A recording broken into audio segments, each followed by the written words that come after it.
আপনার ফেসবুক অ্যাকাউন্টটি হ্যাকারদের থেকে নিরাপদ রাখার জন্য আপনার এনআইডি ব্যবহার করে ফেসবুক অ্যাকাউন্টটি ভেরিফিকেশন করে নিন। আজকের ভিডিওতে থাকছে ভেরিফিকেশনের সম্পূর্ণ প্রসেস। সো স্কিপ না করে সম্পূর্ণ ভিডিওটি দেখার অনুরোধ রইল। এনআইডি দিয়ে আপনার ফেসবুক পেজটি অথবা প্রোফাইলটি যদি ভেরিফিকেশন করতে চান তাহলে প্রথমে আপনার ফেসবুক অ্যাপসটি ওপেন করবেন, তারপরে সেটিং অপশনে এখানে আসবেন, সেটিং অ্যান্ড প্রাইভেসি এখানে ক্লিক করবেন। সেটিং প্রাইভেসি ক্লিক করার পর শুধু সেটিংয়ে ক্লিক করবেন। এখানে অ্যাকাউন্ট সেন্টার এখানে একটা ক্লিক করবেন। ক্লিক করার পর নিচে আসলে পার্সোনাল ডিটেলস নামে একটা অপশন আছে, এখানে একটু ক্লিক করবেন। এখানে ক্লিক করার পরে এখানে যে আপনার পার্সোনাল ইনফরমেশন কিছু দেখাবে, এগুলো হাইড করে রাখছি। নিচে দেখেন যে আইডেন্টিফাই কনফার্মেশন, এখানে ক্লিক করবেন। প্রথম থেকে যদি আমি দেখাই কনফার্ম ইউর আইডেন্টিটি, এখানে ক্লিক করবেন। ক্লিক করে রানিং অ্যাডস অ্যাবাউট এই অপশনে প্রথম অপশনটা ক্লিক করবেন। ক্লিক করার পরে এখানে কান্ট্রি সিলেক্ট করে দিবেন,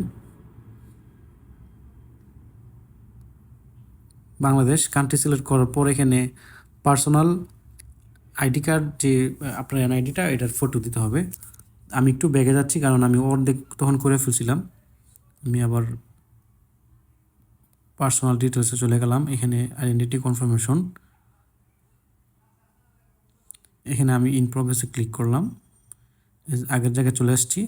এখন আমার পার্সোনাল আইডি কার্ড, যে আমার এনআইডি কার্ডটা, সেটার ফটো দিতে হবে। আমি এখানে ক্লিক করব, আপলোড ইউর আইডি কার্ড, এখানে ক্লিক করব, নেক্সটে ক্লিক করব। এখানে যে ন্যাশনাল আইডি কার্ড আছে এখানে ক্লিক করব, নেক্সটে ক্লিক করব।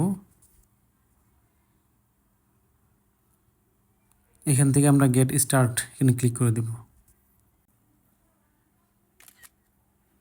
এখান থেকে একটা ফটো অটোমেটিক্যালি ফটো হয়ে যাবে, আপনি সাবমিটে ক্লিক করবেন।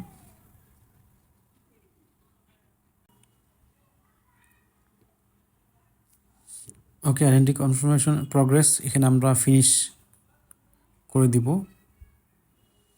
ইন প্রোগ্রেসে আছে, এখানে 72 ঘন্টার মধ্যে ইনশাল্লাহ কনফার্ম হয়ে যাবে। ঠিক আছে।